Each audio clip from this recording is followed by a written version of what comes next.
I stood in that narrow hallway, breathing in old pizza and cheap detergent. In front of me was door 3B, our first apartment. His coat was there. So were her red heels, right by the mat I bought.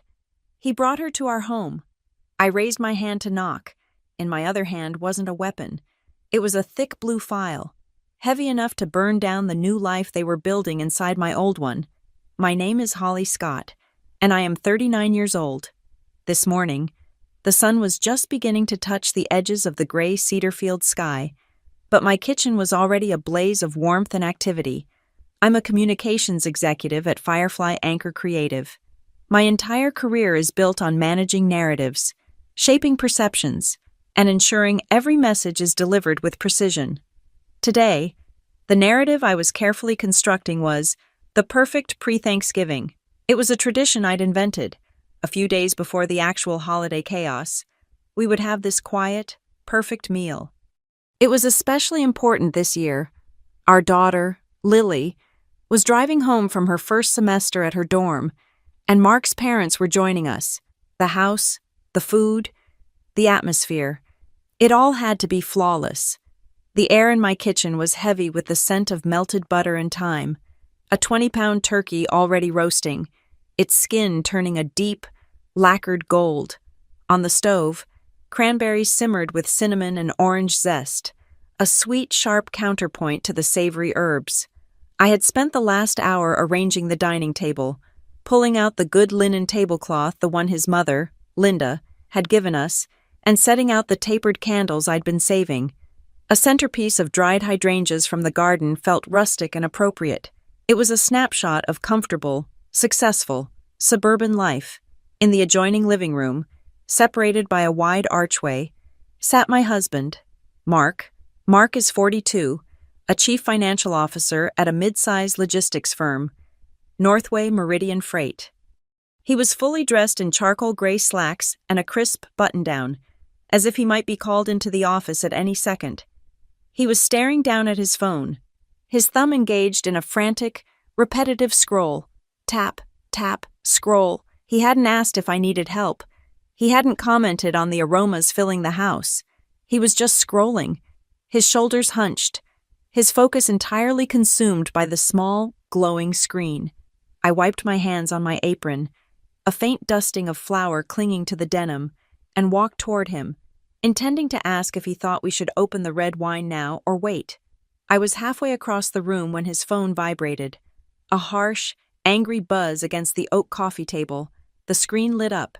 In the split second before he reacted, I saw it. A text notification. The sender was listed only as J, and next to the single initial was a small, bright red heart emoji.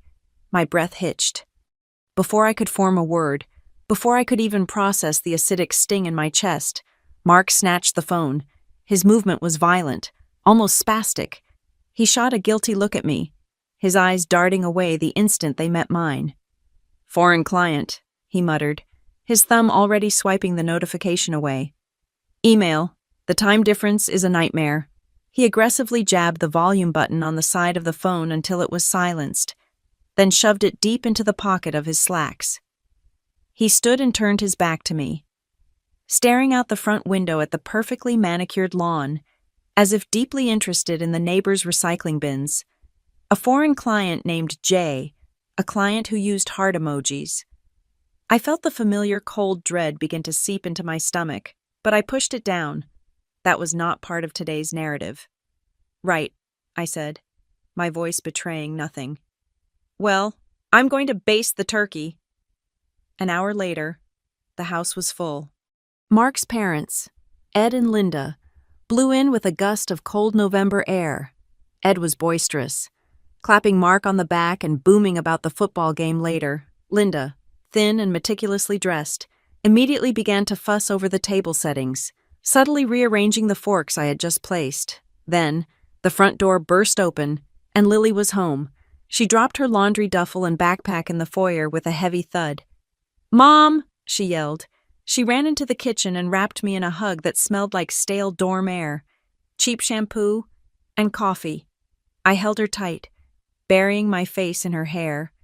This was real. This was the anchor. We all settled at the table I had so carefully prepared. The candles were lit, casting a warm, flickering glow. The turkey was carved, steam rising from the platter.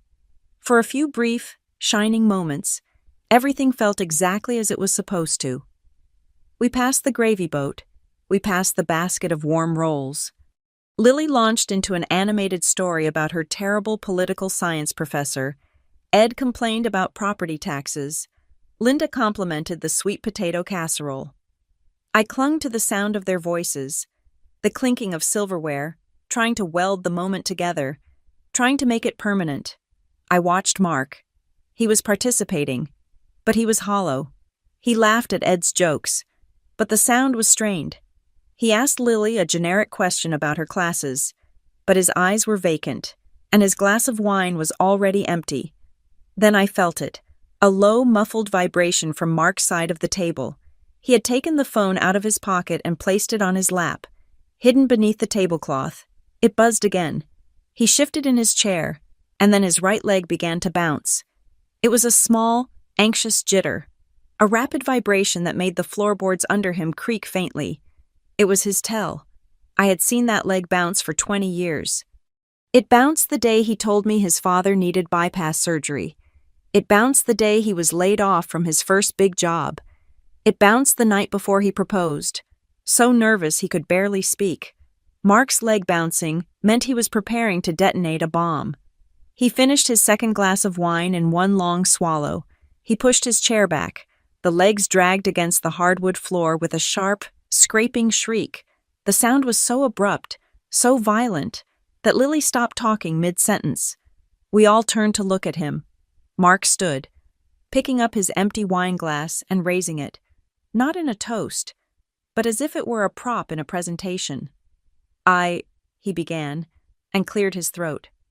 I just wanted to say something. I have some big news I wanted to share with everyone. Now that we're all here. His voice was wrong. It was his boardroom voice. It was the precise, emotionally sterile tone he used when delivering quarterly earnings reports to shareholders. It was not the voice of a husband or a father. As you all know, he continued, staring at a spot on the wall just over my head. The commute downtown has been difficult, and the market is volatile. So, I've decided it's time to make a change. I'm going to be, temporarily transferring. Linda looked confused. Transferring where? Mark is Northway moving its offices. No, Mark said, his jaw tight. I'm transferring. Downtown. I've rented our old apartment again, on Maple Street, Unit 3B. I just signed the lease. It's to make the commute easier during the week, a staging ground. The air evaporated from the room. 3B, our first apartment, the tiny, one-bedroom walk-up, where we had slept on a mattress on the floor, the place where we had dreamed of the life we were now sitting in. The thought of him going back there, without me, felt like a physical violation. But he wasn't finished. He took a sharp, quick breath, as if bracing himself. And, he said, the boardroom voice cracking just slightly, I don't want to pretend anymore. I can't keep living this lie. I'm with someone else. Her name is Jenna Morales. And I've already moved her into the apartment. The silence that followed was absolute. It was a heavy, suffocating vacuum. Then, the clatter of silver on porcelain. Linda's fork fell from her limp hand onto her plate. Ed just stared, his mouth slightly open, his face purple. Lily shot to her feet. The chair she was on tipped backward, crashing onto the floor with a hollow bang. Her face was white, her eyes blazing. What? She screamed, her voice cracking with disbelief and fury. What did you just say? You're moving out. You're moving out with another woman. Into your and Mom's old apartment, you're replacing us. In our home. Mark flinched, finally looking at his daughter, his expression crumbling into something weak and pleading. But I didn't cry. I didn't scream. I didn't throw my plate. The narrative I had been managing all day was dead, but in its place was another one, a much stronger one, a narrative I had been quietly preparing for the last 6 weeks, calmly. I placed my linen napkin on the table. I stood up. Every eye in the room, even Lily's, snapped to me. They were expecting hysterics. They were expecting a collapse. I gave them nothing. I walked past the ruined dinner, past the centerpiece of dead flowers, and into the kitchen. My purse was on the counter, right where I'd left it. I opened the main clasp. My hand closed around 2 items, a slim, cream-colored business envelope and a small, black USB flash drive. I walked back into the dining room. Mark was trying to placate Lily, stammering. "It's complicated. Honey, you don't understand. It's different." I stopped at his place setting. He looked up at me, his eyes wide, a strange mixture of fear and irritation. I placed the envelope and the USB drive quietly on the table, right next to his plate of cooling, untouched turkey. "Since you're making announcements, Mark," I said, my voice perfectly level, miraculously steady, "I have something for you to see, too." He stared at the items. He knew my handwriting wasn't on the envelope. "Holly, what is this?" he hissed, trying to keep his voice down. "Not now. This is not the time." "Oh, I think now is the perfect time," I said, just as quietly. He looked flustered. His eyes darted to his parents, who were watching in horrified silence, and then to Lily, who was now just staring at him with a cold, terrifying contempt. He snatched the envelope and the drive. He shoved them into the breast pocket of his jacket, where they made an awkward bulge. "I'll look at it later," he snapped. "This is a private matter." "Is it?" I asked. "You seem to think moving your mistress into our shared history was a family announcement." He had no answer. I walked back to my chair and sat down. I picked up my fork. I took a bite of the mashed potatoes. They were lukewarm and tasted like paste, but I chewed slowly. I swallowed. Mark remained standing, a statue of a man caught in a spotlight, the damning evidence a visible lump against his heart. The perfect pre-Thanksgiving dinner was over, and my mind drifted back, past the shock, past the anger, to the very first, tiny crack.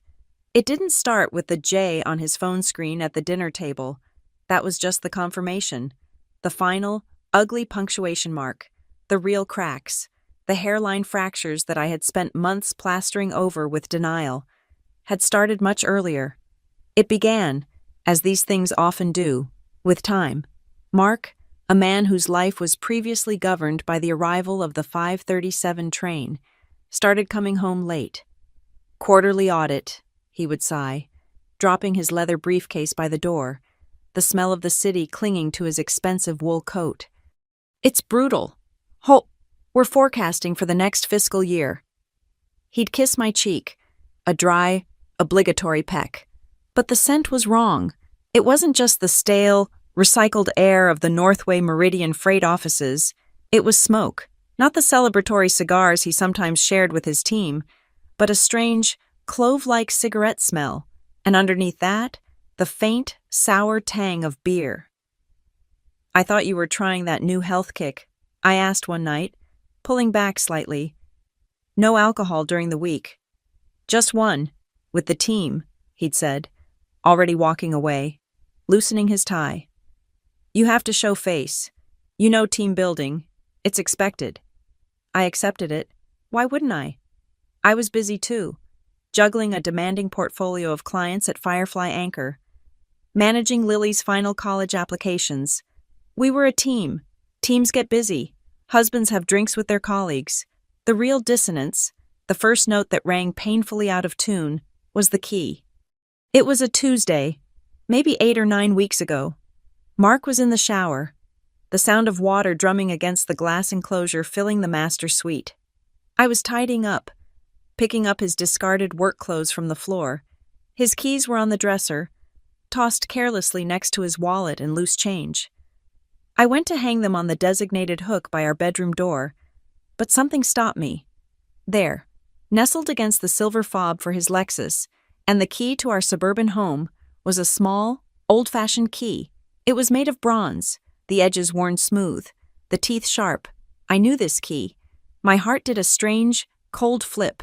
It was the key to apartment 3B on Maple Street, We hadn't lived there in 15 years. I was sure, absolutely positive. We had returned both copies to the landlord when we moved out. I remembered the checklist, the final walkthrough, the satisfaction of getting our full security deposit back. When he emerged, rubbing a thick towel over his hair, I held it up. I tried to keep my voice light, casual. "Look what I found. Isn't this the key to the old Maple Street place? Why on earth do you still have this?" He didn't look at me. He busied himself with the towel, drying his neck with unnecessary vigor. "Oh, that weird. I must have found it in an old box of files. Or maybe the building manager gave me a spare back in the day and I just forgot. You remember Marlene? She was always disorganized." He took the keyring from my hand, his fingers brushing mine, his gaze fixed on the wall just behind me. "It's probably just a copy of a copy.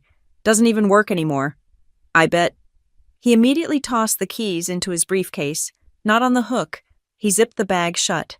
The sound was final, metallic. Then he changed the subject. "Did Lily call? She was supposed to let me know about that financial aid form." It was so smooth, so dismissive, that I almost believed him. Almost. But I was a communications professional. I recognized deflection when I heard it. The doubt, once planted, began to grow roots. I started noticing things I'd previously dismissed. When I did our quarterly tax prep, gathering receipts for deductions, I found a cluster of them. Small, insignificant charges from coffee shops and delis. But they weren't near his office on the north side. They were all centered around the Maple Street district, the old downtown neighborhood. There were also charges from the Copper Still, a dark, expensive-looking bar near the old apartment. The timestamps weren't lunchtime. They were 9, sometimes 10 o'clock at night. Dates that coincided perfectly with the nights he was balancing the budget or deep in the audit. Then came the phone call from Lily. About 2 months ago, she was still home then, in the final, restless stretch of her senior year. "Hey, Mom." "Weirdest thing," she'd said, calling me while she was supposedly studying at the library. "I was just downtown getting lunch with Sarah, and I swear I saw Dad." "Oh," I said, sorting mail at the kitchen island. "Was he on his way to a meeting?" "Maybe, but he was walking near that old bookstore by Maple Street, and he was with, I don't know, some woman. She had dark brown hair, definitely younger than you. They were laughing. I guess she's a new colleague or something. Anyway," I waved, but I don't think he saw me. He looked happy. A colleague. I held the phone tight. My stomach twisted. A sudden, sharp ache. "I'm sure that's all it was. Honey, you know his firm just hired a new junior analyst team." "Yeah, probably," Lily said, already bored, the topic forgotten. "Anyway, can I use your credit card for some new textbooks? Mine are—" I said yes, my voice calm, but my hand was shaking as I hung up the phone. A colleague, a younger colleague, near Maple Street, with the key, apartment 3B. It became an obsession in my mind. It wasn't just bricks and mortar. It was a symbol. That apartment was our beginning. We were 24 and 27, broke and stupidly in love. We'd painted the walls ourselves, a bright, optimistic honey yellow. Our first bed was a queen-sized mattress we'd dragged up the 3 flights of stairs, laying it directly on the floor. Our fine dining was instant ramen and cheap beer, eaten while sitting on that same mattress, looking out the single small window at the city lights. We had nothing, which meant we only had each other. The idea of him returning to that sacred ground, that origin point, and bringing someone else, it was a specific, targeted kind of desecration. He brought it up during dinner one night, a few weeks after Lily's call, not as a question, but as a financial declaration. "Holly, I've been running the numbers," he said, pushing his green beans around his plate. "This house, the overhead is significant. The taxes alone are killing us. I think we should consider downsizing." I stopped, my fork halfway to my mouth. Downsizing. Living lighter. It makes fiscal sense, especially with Lily heading to college. All this space, just for us. It's inefficient. Maybe we could get a condo downtown. Like the old days, he'd said, giving a thin, forced smile. The old days, Maple Street. When I pushed back, when I pointed out the late nights, the bar receipts, the sudden desire to dismantle the life we had spent 2 decades building, the arguments began. And he was brilliant at them. He was a master of inversion. I'm working myself to the bone to pay for this house and Lily's tuition, and you're accusing me of what? Holly, having a beer with my team. Why are you checking my receipts? Has it come to that? Am I not allowed any privacy? What's wrong with you? So I can't talk to a female colleague now. You're being incredibly insecure. Is it because I hired someone younger? God? Holly? I thought you were past that. You're just being too sensitive. He made me feel small. He made me feel crazy. I was the communications expert, but he was twisting my own narrative against me. I was just stressed. I was just being paranoid. I was just a suspicious, aging wife, terrified of the younger brunette. I spent weeks trying to believe him. I apologized. I told myself to trust the man I had loved for half my life. I blamed myself for the cracks. The self-blame ended on a Monday night. About 6 weeks before the pre-Thanksgiving dinner, Mark had fallen asleep on the sofa in the living room, the television droning on about some stock market report. He'd had 3 glasses of whiskey, another new habit, and was snoring lightly, his mouth open, his guard completely down. I came downstairs to get a glass of water. The house was dark, save for the blue-gray flicker of the TV. I walked past him, and as I did, his phone, resting on his chest, lit up. It was just a preview banner, a text message. But in the darkness of that room, it was as bright as a searchlight. I miss how you held me on the sofa at 3B last night. Jay, I froze. The glass in my hand suddenly felt impossibly heavy. I stood there, watching the screen, my heart pounding so hard it hurt my ribs. I watched the message hang there for 10 seconds, 15. Then the screen went black, plunging the room back into near darkness. He was asleep. His phone was right there. I could have picked it up. I could have used his thumb to unlock it while he snored.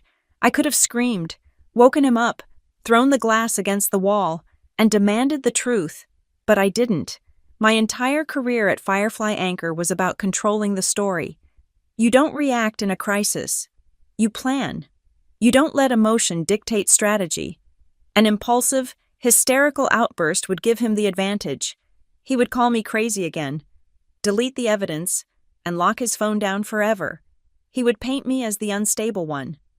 I stood in the dark, my hands trembling, not with rage, but with a terrible, icy clarity.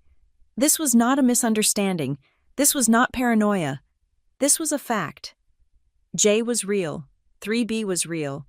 If he was building a narrative of lies, I would build my own narrative of truth. I would not scream. I would not cry. I would observe. I would gather. And I would wait. The night I saw that text message, the J with the heart, I didn't sleep. After Mark's breathing evened out on the sofa, I went to my home office. I didn't look for more messages. I looked for leverage. My professional life had trained me to archive everything, and my personal life was no different. I had a cloud folder labeled Household Finance and a subfolder named Old Life Scans. Inside, beneath 15-year-old tax returns, was a file Maple Street Lease Original PDF. I clicked it open. The scan was grainy, a relic from our first cheap scanner, but the text was clear. It was a standard rental agreement, but the signature lines told a story I had forgotten. Primary tenant Holly Scott, co-occupant Mark Scott. I remembered. When we were 24, I had the steady job with benefits. I had the better credit score. He was still finding his footing. I was the one who secured the apartment. Legally, it had been mine first. The next morning, I waited. I made coffee. I listened to Mark shower, listened to him dress, listened to him rehearse his excuses for being late to the office, a cover for his hangover.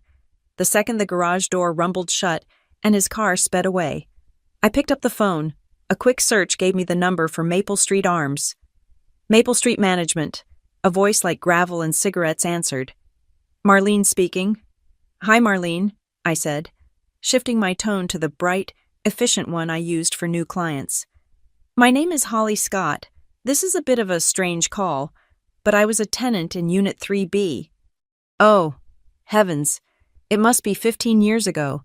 I'm just clearing out some very old financial files, and I wondered if you could just confirm that my account was closed in good standing back then. A dry, papery laugh came through the receiver. Closed. Honey, you didn't close it. You just renewed. The world tilted. My hand tightened on the receiver, my knuckles white. I'm sorry, I think you have the wrong Holly Scott. We moved out in... Nope, got it right here, Marlene said, the sound of a file cabinet drawer rattling open. Scott? Holly? Unit 3B? You just signed a 2-year extension. We got the paperwork right here, signature and all, dated July 3rd. My blood turned to ice. July 3rd, the week of the 4th, the day I was running around, frantic, preparing for a huge client pitch. Marlene, I said, my voice changing, losing its manufactured brightness. There has been a serious mistake. I need to see that document, in person, today. Well, I'm a busy woman. Mrs. Scott, I can't just... I am concerned about a case of identity fraud, I said, the words clear and sharp. I can either come to your office in 1 hour, or I can send a police officer to take the report. Silence. Then, I'll be here. The drive downtown was a blur. Maple Street Arms loomed exactly as it did in my memory, a 5-story red brick monolith. The green awning over the lobby door faded and cracked. The lobby itself hadn't changed. It still smelled faintly of industrial-strength bleach and stale cigarettes. The bank of dented brass mailboxes was still there by the rattling elevator cage. I saw the slot for 3B. The name listed was just Scott.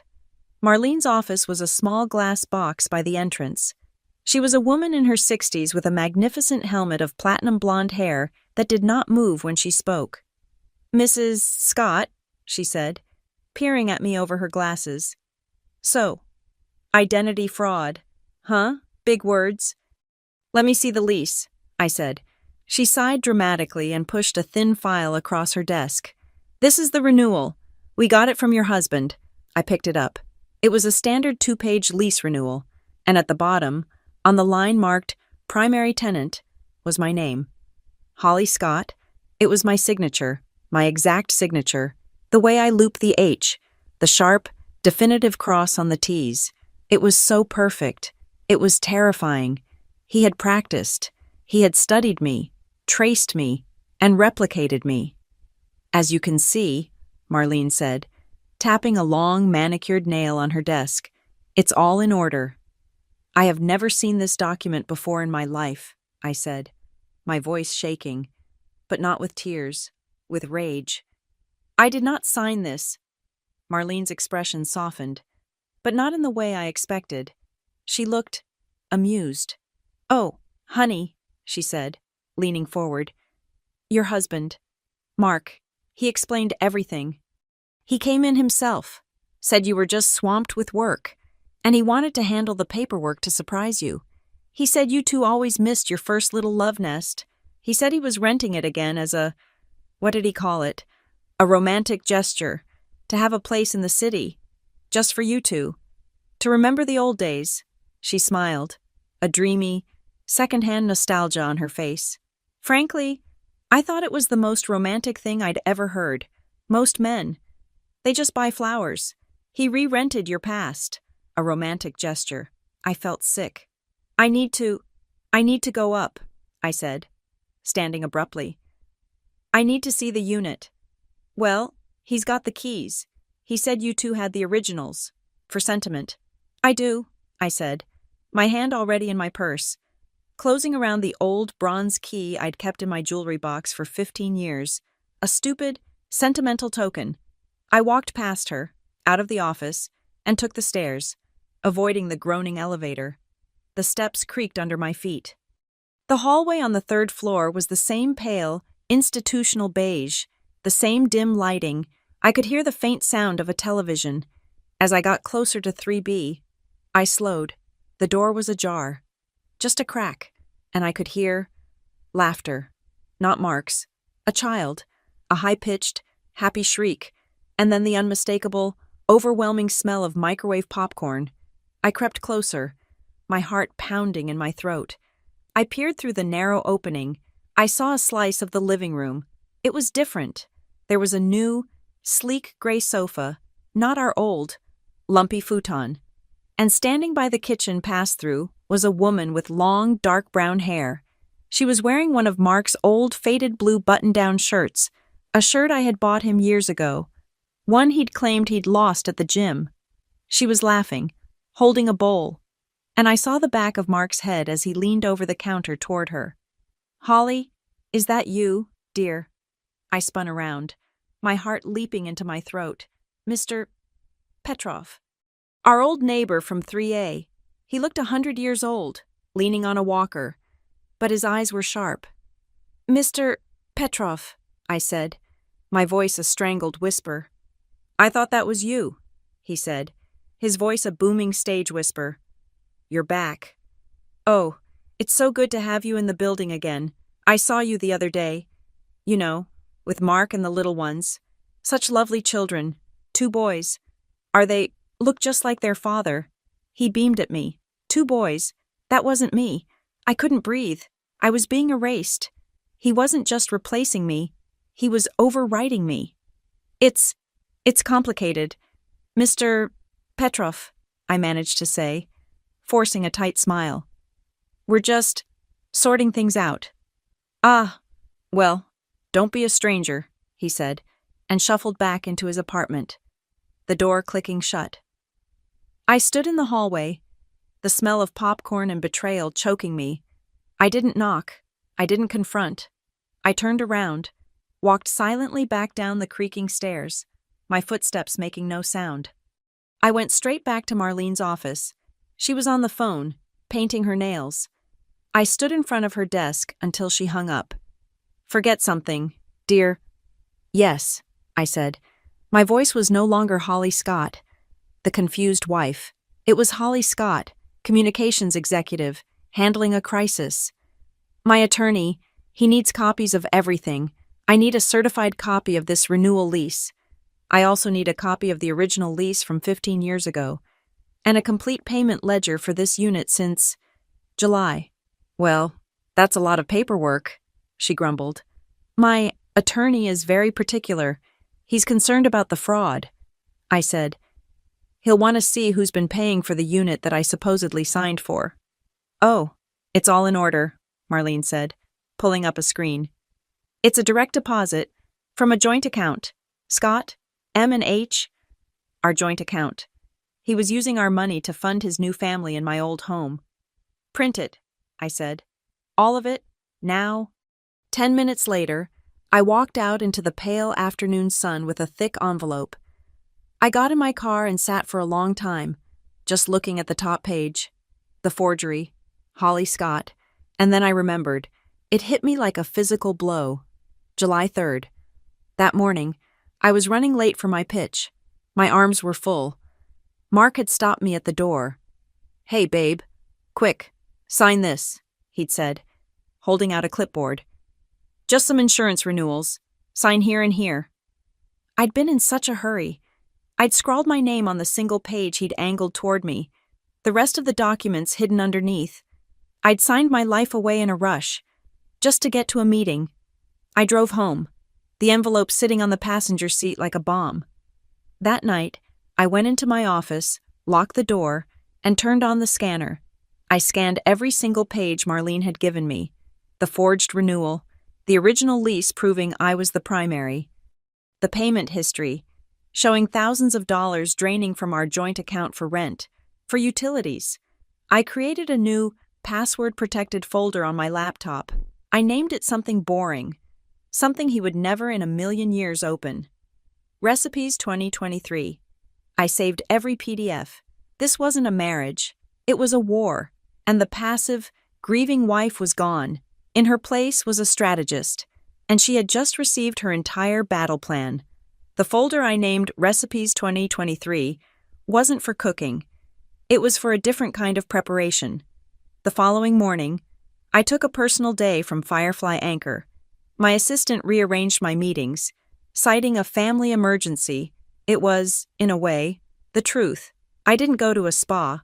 I didn't meet a friend for a commiserating lunch. I went to see Aaron McKay. His name had been passed to me in a whisper by a former colleague who had gone through a notoriously brutal divorce. "He's expensive," she'd said, "but he's a surgeon."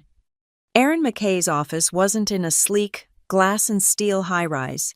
It was in a preserved historic brownstone on the wealthy side of Cedarfield, the kind of place that smelled of old money, lemon oil, and quiet, devastating legal victories. The walls of his personal office were lined floor to ceiling with thick, leather-bound law books. They weren't just for show. They looked worn, referenced, their spines cracked. The afternoon light, a pale gold, cut across a massive, gleaming mahogany desk, illuminating the single speck of dust dancing in the air. Aaron McKay himself was perhaps in his 50s, wearing a suit that cost more than my first car. He had the most unsettlingly calm gray eyes I had ever seen. They were eyes that absorbed information and reflected nothing. "Mrs. Scott," he said, gesturing to one of the heavy leather chairs opposite him. "My paralegal said your matter was urgent and sensitive." "It is," I said. I did not cry. I did not allow my voice to tremble. "I was here as a client, not a victim." I opened my briefcase, which felt more like a war bag, and took out the file Marlene had provided. I laid the documents on his desk in a precise chronological line, just as I would lay out a media strategy for a client. First, the original lease for apartment 3B from 15 years prior, with my signature clearly listed as primary tenant. Second, the forged 2-year lease renewal, dated July 3rd. Third, the payment ledger from Maple Street Arms, showing the monthly rent and utilities being paid from the Scott M&H joint account. Fourth, the stack of credit card receipts from bars and restaurants in the Maple Street district, all dated on nights Mark was supposedly at the office. Aaron put on a pair of thin-rimmed reading glasses. He picked up the forged renewal. He studied it for what felt like a full minute, his face a perfect mask of professional neutrality. Then he picked up the original lease. He held them side by side, comparing the signature I'd made as a hopeful 24-year-old with the one my husband had faked as a deceitful 42-year-old. Finally, he placed them both down gently on the desk, perfectly aligned. He looked at me over the rims of his glasses. "Mrs. Scott," he said, his voice quiet, "did you, at any point, sign this lease renewal?" "No, never." "Did you give your husband verbal or written permission to sign on your behalf? Any form of power of attorney for your rental agreements?" "Absolutely not. He had me sign a stack of papers that morning, said they were insurance renewals. I was in a hurry. I was careless. I signed what was on top." Aaron nodded slowly, as if I had just confirmed a crucial, predictable fact. "You weren't careless, Mrs. Scott. You were deceived. This," he tapped the forged signature with a single, manicured finger, "is not just infidelity. This is felony-grade forgery. This is a criminal act. And in the context of a divorce, this is the most powerful piece of leverage I have seen in the last 5 years. This moves your case out of the he said, she said mud pit and into the realm of demonstrable, documented fraud." He leaned back in his chair, the leather groaning softly. "So, tell me everything." I did. I laid out the last few months with the same clinical precision, the late nights, the sudden, obsessive talk of downsizing, the proposal to sell our suburban home, the home Lily grew up in, the money that seemed to evaporate from our joint account, and then the apartment. I told him about Marlene's romantic gesture story. I told him about Mr. Petrov in 3A, the neighbor who'd seen Mark with the little ones, the 2 boys. "I want to be perfectly clear. Mr. McKay," I said, my voice as level as his, "I have no reason to believe this woman, Jenna, is a bad mother, or that those children are in any danger. This is not about custody of them. This is about him using our shared marital assets, our family's money, Lily's money to build a complete, parallel life. He is funding a shadow family in a home he fraudulently secured under my name, using our joint bank account. He is, quite literally, erasing me. Aaron steepled his fingers, his calm eyes fixed on me. He's a CFO, you said, at Northway Meridian Freight. Yes. He's a numbers man. He should know better than to leave a paper trail this clean. Aaron mused. He's become arrogant, sloppy. The fact that he's dissipating marital assets to fund an extramarital affair is bad enough. The court will penalize him heavily for that. But the forgery, that is a gift. And the fact that you remain the original, legal primary tenant. That gives us a fascinating number of options. What options? I asked. What do we do now? Do we send him a letter? No, Aaron said, holding up a hand. For now, you do absolutely nothing. I blinked. Nothing. You go home. You continue to be the wife he expects. You do not confront him. You do not mention the lease. You do not let him know that you know the name Jenna. You will let him continue to believe he is the smartest man in the room.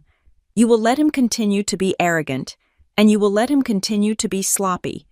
Every dollar he spends on her, every lie he tells you about working late, is just another nail in his own coffin. We want him to be completely secure, completely confident, right up until the moment we decide to act. He picked up the forged lease again. Scanning the addendums, he suddenly stopped. Well, he's even sloppier than I thought. Addendum C. He turned the document around for me to read. Mark had initialed a small, typed-in clause at the bottom. Tenant reserves the right to occasionally use the unit for corporate guest lodging affiliated with Northway Meridian Freight. I looked at Aaron. What does that mean? It means, Aaron said, his voice suddenly sharp, that he is almost certainly committing corporate fraud as well. He's created a justification to write this apartment off as a business expense. He's either using a company credit card for the rent, or he's planning to submit the lease for reimbursement. He is using his company's resources to pay for his love nest, all while hiding it from you. He leaned forward, and for the first time, I saw a flicker of something other than calm in his eyes. It was the thrill of the hunt. Holly, this elevates things significantly. This is a direct violation of his fiduciary duty as a chief financial officer.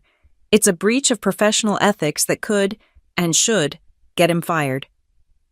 He saw the flicker of hesitation on my face. Mark, ruined. Lily's father, unemployed, disgraced. I can have an associate draft a letter to the board of directors at Northway Meridian Freight by 5 o'clock today, Aaron said quietly. We can send it anonymously, or we can send it from you, with a copy of this lease and the bank statements. They won't just fire him, they'll likely pursue legal action. The thought was dizzying. It was too much, too fast. I don't know, I whispered. That's his whole life. That's Lily's. It's just... Aaron nodded, instantly pulling back. I understand. It's a powerful card. We don't have to play it, but it is crucial that he knows we are holding it. For now, we put it in our back pocket. We focus on protecting you and your daughter. The energy in the room shifted. It was no longer about discovery. It was about action. First, Aaron said, picking up a pen and a legal pad, you are going to the bank this afternoon. You will open a new checking and savings account in your name only. You will then contact your payroll department at Firefly Anchor and have your salary redirected to this new account, effective immediately. What about our joint accounts? You will call the credit card companies for every joint card you share. You will have them frozen, not canceled that sends up a red flag, just frozen, due to suspected fraudulent activity, which is, in fact, the truth. From this moment on, he pays for his new life with his own money, not yours. We stop the bleeding, he continued, his voice crisp. Second, I need you to go home and find the deed to your house. I need to know exactly whose names are on that title. Same for any investment portfolios, retirement accounts, car titles. I need a full, up-to-the-minute picture of what Mark and Holly own versus what Holly owns. I nodded, my hand flying across my own notepad. My hand was perfectly steady. I was no longer a wife. I was a client executing a plan. Good, Aaron said. While you are gathering that, I am going to prepare your opening salvo. He buzzed his intercom. Sarah, please draft a petition for dissolution of marriage. Scott Vi. Scott, also, a motion for exclusive use and possession of the primary marital residence, and prepare a formal notice to Mr. Mark Scott regarding the fraudulent lease on Unit 3B Maple Street. I want a certified copy of the original and the renewal attached, and draft a cover letter. Make it amicably firm. Suggest that a prompt, quiet, and equitable settlement would be in his and his employer's best interest. He looked at me. We will not file these, not yet. We file when we are ready, but we are going to give him a preview of what happens if he chooses not to cooperate. An hour later, I was walking out of the brownstone. His assistant handed me a slim, elegant, cream-colored business envelope. It was deceptively light, but I knew what was inside. The draft of the end of my marriage, the legal motion to have him barred from our home, the undeniable, criminal proof of his forgery, and the veiled, elegant thread about his job. This was the envelope. The one that, in just a few short weeks, I would place on my perfectly set pre-Thanksgiving dinner table.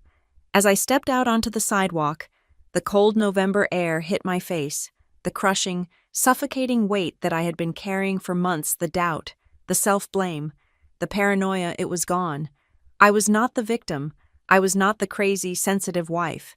I was the one holding the board, and I could see all the pieces. I hadn't declared checkmate yet, but the game had already been won. The weeks that followed my meeting with Aaron McKay were a masterclass in compartmentalization. By day, I was Holly Scott, the high-functioning communications executive at Firefly Anchor. I managed client expectations, polished press releases, and ran strategy meetings with a smile that never faltered. By night, I became an archaeologist, carefully digging through the ruins of my marriage, documenting every fossil of his deceit. I lived by Aaron's rules. I did not confront Mark. I did not freeze the accounts just yet. We were still in the evidence-gathering phase. I simply became a ghost in my own home, an observer. I watched as the mail arrived, intercepting new bank statements and credit card bills before he could. I'd take them to my car, photograph every single line item with my phone, and then return them to the pile, as if untouched. The Recipes 2023 folder grew thick. I created screenshots of our online joint account. The pattern was disgustingly clear. Multiple cash withdrawals, always for the same amount, $300 made every Friday from an ATM I knew was 1 block from Maple Street. Then, matching transactions, grocery store receipts from the supermarket near 3B, pharmacy receipts, liquor store receipts. He was stocking their pantry with our money. The most damning discovery came from an email confirmation sent to our shared account. I'd set up a filter to forward any emails containing the words invoice, receipt, or Maple Street directly to my new, private email. An alert popped up one Tuesday. It was an order confirmation from a large furniture retailer. He hadn't even bothered to use a different email address. He was that arrogant. The order one, Jupiter twin over twin bunk bed, honey pine finish, and one, my first playtime activity table and chair set. I stared at the screen until my eyes burned. Bunk beds, a little table for children, for his children. As Mr. Petrov had said, he was using the money we had earmarked for our family's future to literally build a nursery for someone else's.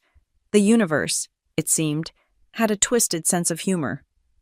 I was having lunch with my best friend, Sarah, who worked in human resources at another large corporation. You will not believe the buzz in the HR world this week, she said, sipping her iced tea. They just gave out the annual Cedarfield Business Ethics Awards. And guess who won the Ethical Leadership Model Prize? I had no idea. Your Mark, she said, beaming. It's all over the industry sites. Northway Meridian Freight put out this huge press release. I looked at their website. Holly, it's gorgeous. There's a picture of him, looking all distinguished, and a whole feature.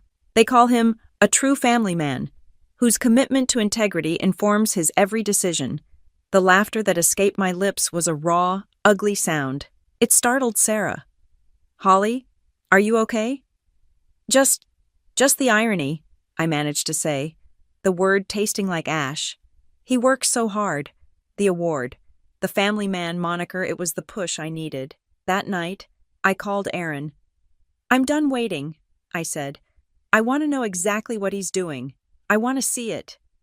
"There are professionals for that," Aaron said, his voice as calm as ever. He gave me a name, Rita Halpern.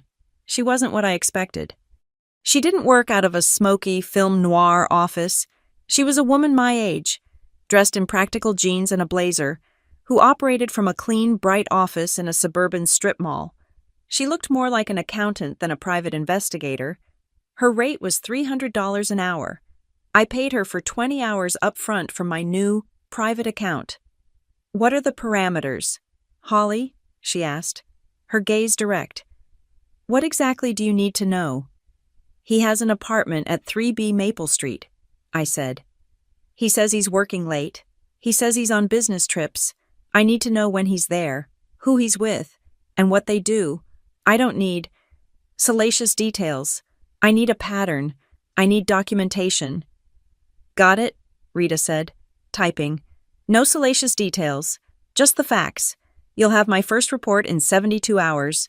She delivered it in 48. The email arrived with a password-protected zip file. I opened it in my locked home office, my heart pounding a sick, slow rhythm. The file contained 12 photographs, digital, high-resolution, time-stamped.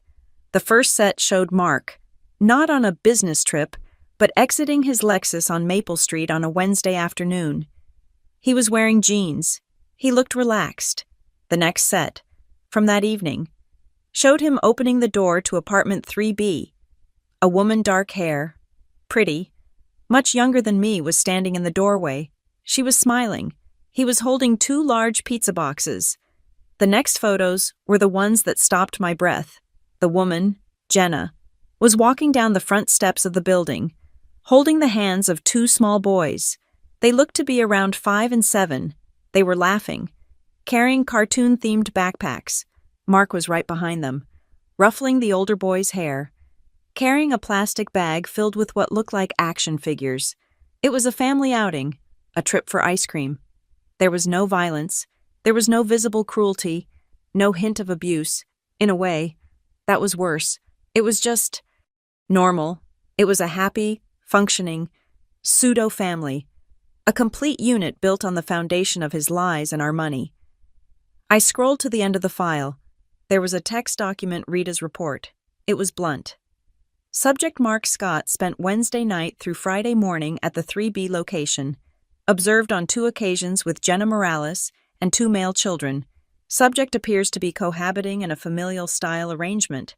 Then, the final, devastating note. On Thursday afternoon, I observed subject speaking with another tenant identified as Mr. Petrov, Unit 3A, in the hallway. I was close enough to overhear the exchange. Mr. Petrov asked subject how his new wife was settling in. Subject laughed and said, "She loves the place, Pete, and the boys are happy to finally have a stable home." He then added, "It's been a rough year, getting the divorce finalized.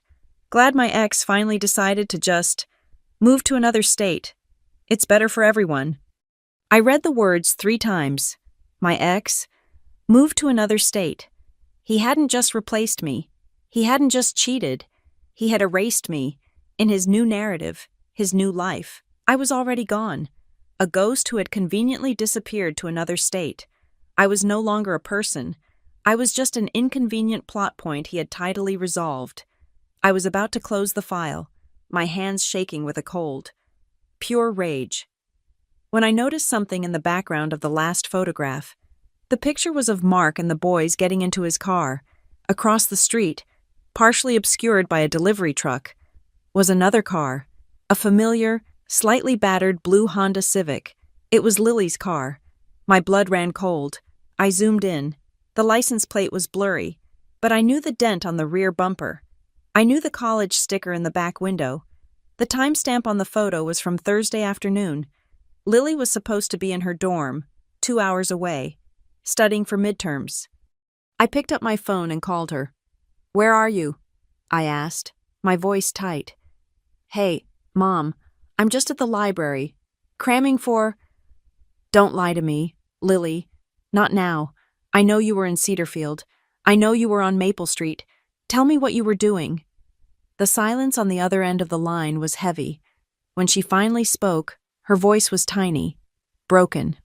How did you know?" "I know everything. Honey, just come home. Please, come home now." She arrived 90 minutes later. She walked into the kitchen, her eyes red and puffy, her youthful face looking impossibly old and weary. She didn't look like my daughter. She looked like a co-conspirator. She collapsed onto a kitchen stool and the whole story tumbled out. She hadn't believed the colleague story she'd told me months ago. She'd seen the way her father looked at the woman. She'd driven home on a hunch one weekend. She'd followed him from his office. She'd parked across from 3B and watched. I sat there for 3 hours. "Mom," she whispered, tears rolling down her cheeks. "I saw him come out with her. And kids. These little kids. I heard them laughing. I saw him lift the little one up on his shoulders. Mom, he used to do that to me." She was sobbing now. Deep, gut-wrenching sobs. "I didn't know what to do. I didn't want to tell you. I thought it would destroy you. I thought if I just pretended I didn't see it, it would go away. I'm so sorry. Mom, I'm so sorry I didn't tell you." I pulled her off the stool and held her, my own tears finally breaking free. We weren't crying for Mark. We were crying for the shared, silent burden we had both been carrying. We were crying because he had not only betrayed me, he had forced our daughter to be an accomplice to his secrets. "It's not your fault," I said, stroking her hair. "It's not your fault, and it's not your secret to keep, not anymore." I sat her down. I made her tea. And then, I told her, not everything, but enough. "I've known for a while, Lily, and I am not being destroyed. I am handling it." I told her about the lawyer. I told her about the plan. "We are not going to be dramatic," I said, taking her hands. "We are not going to slash his tires or scream at this woman. We are going to be smart. This is a legal matter, a financial matter, and we are going to do this the right way. No violence, no screaming, and I promise you, we will not, under any circumstances, drag those 2 little boys into the middle of this. This is not their fault. This is his." She looked at me, her eyes wide, a new, steely resolve replacing the tears. "What do we do, Mom?" "We wait," I said, "for the right moment." The absolute, final, non-negotiable end of my patience arrived 2 days later. I was paying bills online. From my new, private account, I glanced at Lily's college tuition portal. Her spring semester payment was due in 3 weeks. Mark had explicitly promised, 2 weeks prior, to move $5,000 from his personal savings, a bonus he'd just received, into her tuition fund. I checked the fund's balance. The $5,000 was not there. A sick feeling rose in my throat. I logged into our joint account, the one I was still just monitoring. I ran a search. The $5,000 bonus had been deposited into it, and then, 3 days later, $5,000 had been withdrawn, a direct transfer. My hands flew across the keyboard. I traced the transfer. It wasn't to Lily's tuition fund.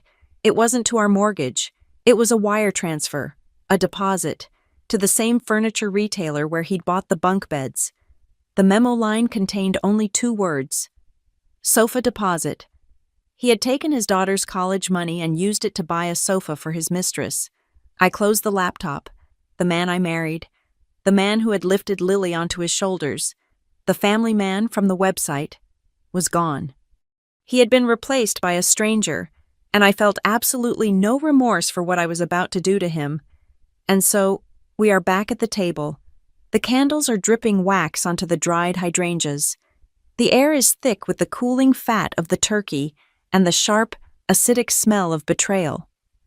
Mark is standing at the head of the table, his wineglass held aloft, his boardroom voice echoing in the sudden, terrible silence.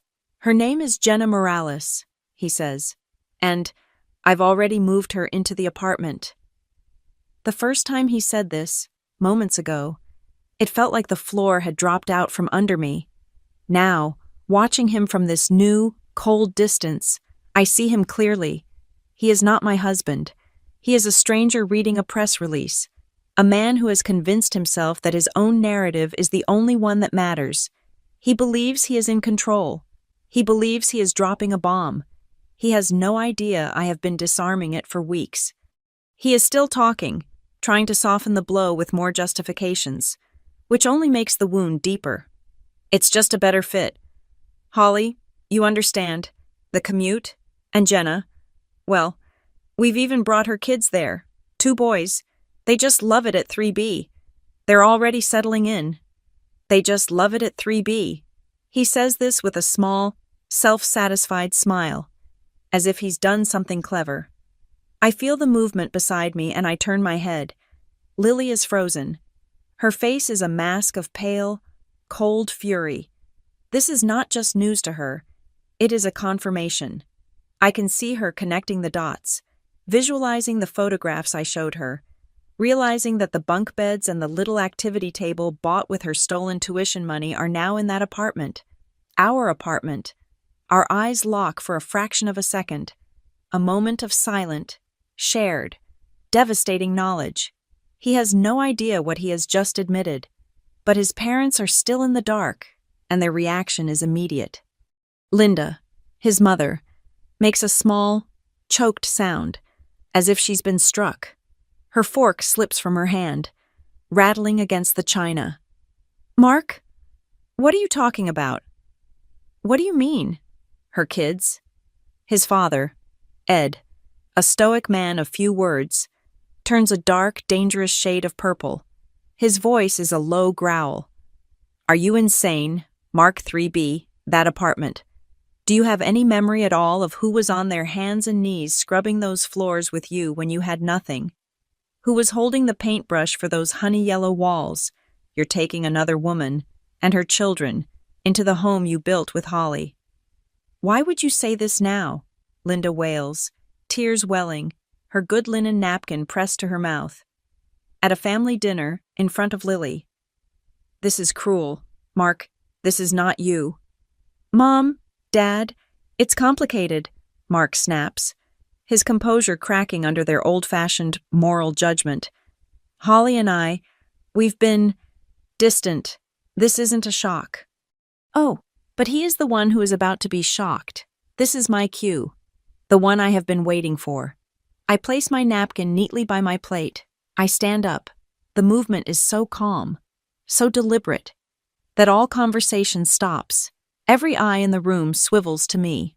Mark, his parents, Lily, they are all expecting the same thing: the screaming, the tears, the inevitable collapse of the wronged wife. I give them none of it. I walk past Mark, who actually flinches as I approach his end of the table. I continue into the kitchen. My purse is on the counter.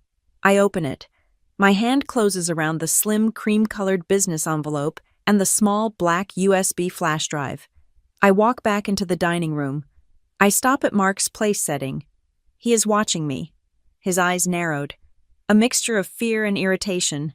I place the envelope and the USB drive directly on top of his cooling, uneaten turkey. "Since you're in the mood for big family announcements," I say, my voice light, almost pleasant, "I figured you wouldn't mind if I prepared a few small documents for this next stage of your life." He stares at the envelope. He sees the embossed return address of Aaron McKay, attorney at law. He is a CFO. He recognizes the letterhead of a shark. "What is this?" he hisses, his eyes darting to his parents. "Holly, do not do this. Are you threatening me in front of our daughter?" I laugh. It is a small, sharp sound. "Threatening you, Mark? You just blew up our family as a dinner announcement. I'm just giving you the paperwork." I tap the envelope. This isn't a threat. It's a courtesy, a preview, if you will. I just thought you'd want to read it before my lawyer sends the official, filed copies to you. And of course, to the board at Northway Meridian Freight. The word board lands with a heavy, sickening thud. He goes completely white. The room is silent. Ed and Linda look baffled, as if we have suddenly switched to a language they do not speak. But Lily does. She stands up, her chair scraping, but not falling. Her voice is ice. "You're pathetic. Dad, you think this is some big secret?" Mark turns to her, his expression pleading. "Lily, honey, please, you don't understand the adult situation. I've known about 3B, she says, her voice cutting him off. "I've been there. I've seen you. I've seen them. I just didn't think you were shameless enough to be proud of it. To announce it like you just won an award." This, finally, breaks him. This was not in his plan. He was supposed to be the one in charge, the one leaving. He was not supposed to be the one caught. "That's enough," Linda says, rushing to Lily's side, wrapping a protective arm around her. "Ed, get my coat. We're leaving. I am staying here tonight, with Holly and my granddaughter." "Mom, that's ridiculous," Mark sputters. "This is between me and Holly." "You made it a family matter the second you opened your mouth," Ed growls, throwing his own napkin down. Mark is losing control of the narrative, and it's making him desperate. He falls back on what he knows: corporate negotiation. "Everybody, just calm down," he says, raising his hands, his CEO voice returning. "This is a clean break. Jenna is different. This is a chance at real happiness. I'm not abandoning anyone. I will, of course, continue to provide for Holly and Lily, generously. Everyone will understand in time." Provide for us. The words echo in my head, layered over the image of Lily's empty tuition fund, the $5,000 for his new sofa. I do not say another word. I just watch him. He looks at the envelope on his plate with pure venom. He snatches it, and the USB drive, and shoves them deep into his suit jacket pocket. "I'll look at this later. This is a private matter."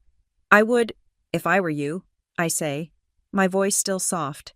"Make sure you check the USB. You'll probably want to see exactly what you signed on July 3rd. His head snaps up. His eyes widen in genuine, cold panic. July 3rd.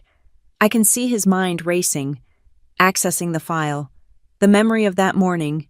Insurance forms. "Sign here, babe. Just a formality." He knows. He knows what's on that drive. He knows what he did. "Holly," he chokes out, his voice suddenly small. "You wouldn't go," I say. "You have a new home waiting for you."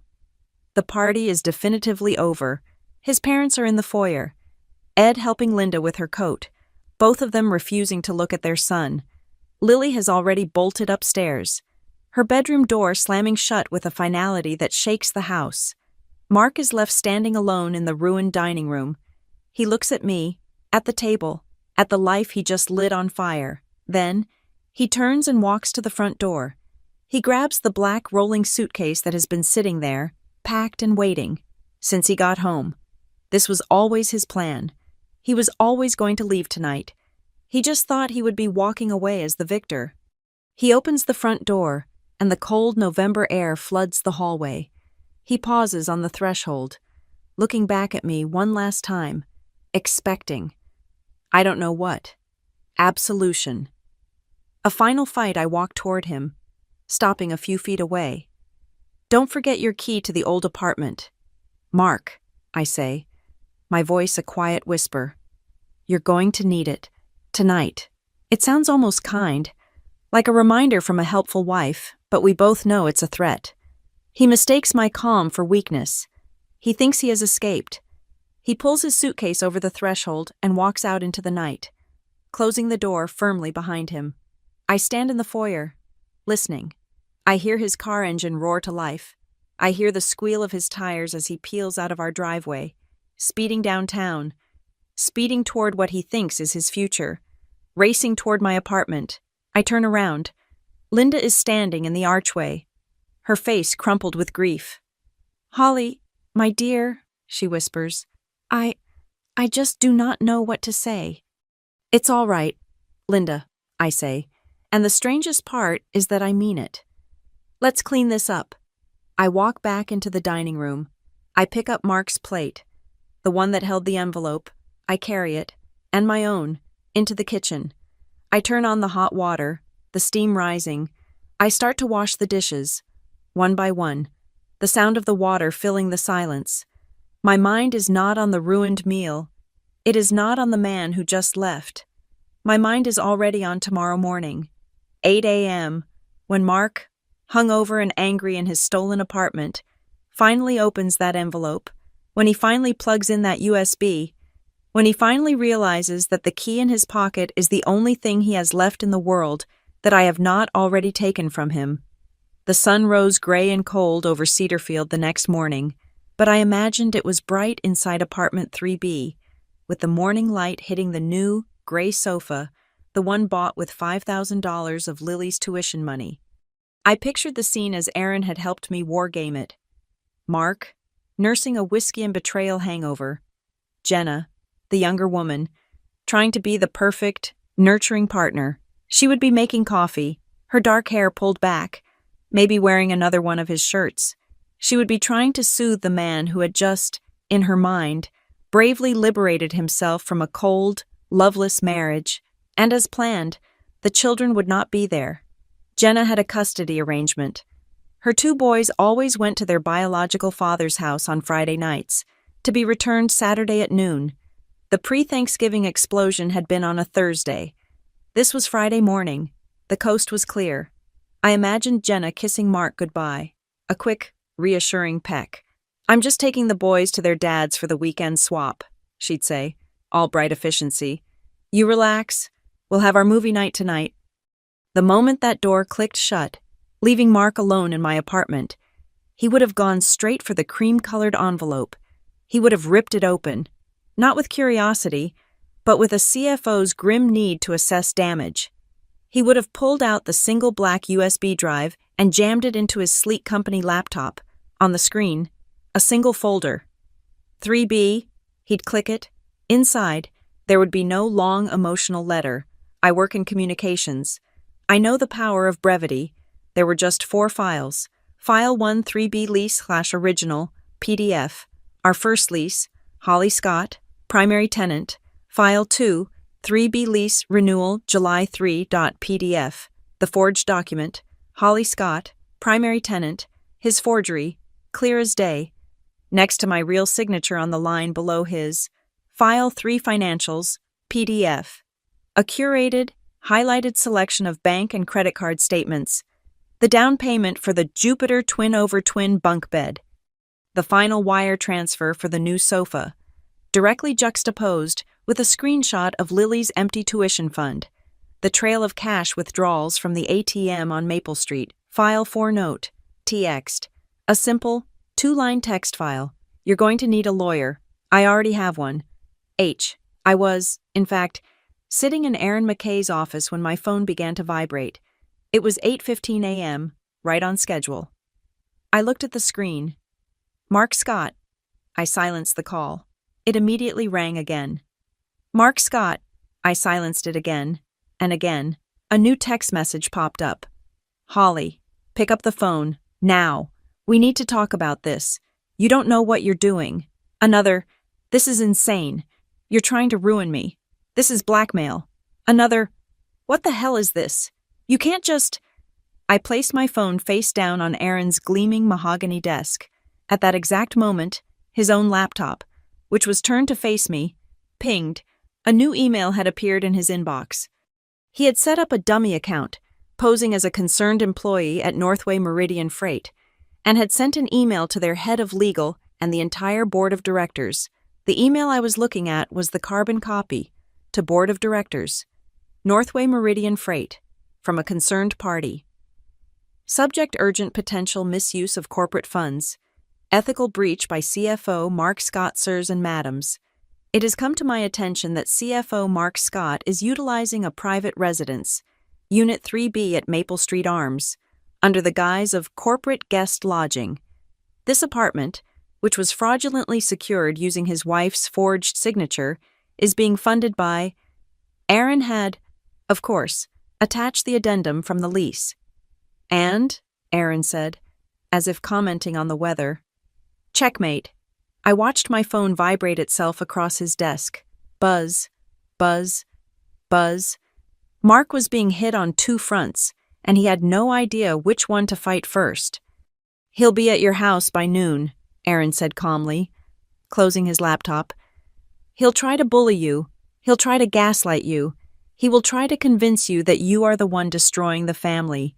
You will not be there. Where am I going? I asked. You have an 11 a.m. appointment with Marlene.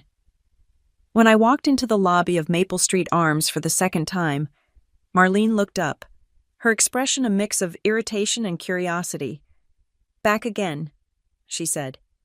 Look, I gave you all the copies I have. I'm not getting in the middle of a marital... I'm not here about that, I said, cutting her off. I sat down. I'm here about the condo conversion. Marlene froze, her bottle of bright red nail polish hovering in mid-air. How did you know about that? The mail, Marlene. I said. It's funny about mail. The new building owners sent a notice. Offer of sale to tenant. They sent it to the primary tenant of record. I smiled. Holly Scott. And since Mr. Scott was intercepting the mail at 3B, he never saw it, but the Postal Service also sent a copy to the official forwarding address on file from 15 years ago. My address, the one in the suburbs. Marlene looked at me with a newfound, grudging respect. That's right. The owners are selling off the units. You're the tenant of record. You get first dibs. I know, I said. And I've already spoken to the bank, my bank. I pushed a letter of intent, prepared by Aaron, across her desk. I'm buying it. Marlene's jaw dropped. But I thought, your husband, the other woman, the kids. He was the co-occupant, Marlene, never the tenant. He has no rights here. I, however, do. I met Aaron for lunch at 1:30. I was an hour late, as I had just come from the bank, signing the first round of mortgage papers. It's done, I said, sliding into the booth. How does it feel? Aaron asked, not even looking up from his menu. To own your husband's love nest. It's not about that, I said, though my hand was shaking slightly as I picked up my water glass. It's not. I'm not going to live there. I'm not going to be a landlord. I needed him to understand. He didn't just take it from me. He was renting it. He was a visitor in my past, and he was a squatter in his own present. That apartment was never, ever his. It was mine. Aaron smiled. A sound financial and emotional investment. Now, let's talk about the next steps. The closing will be fast. These types of tenant sales are, I'd say 2, maybe 3 weeks.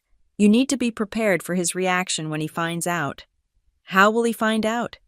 He'll find out, Aaron said. When you serve him the eviction notice. The next few weeks were a surreal tightrope walk. Mark was a man unhinged.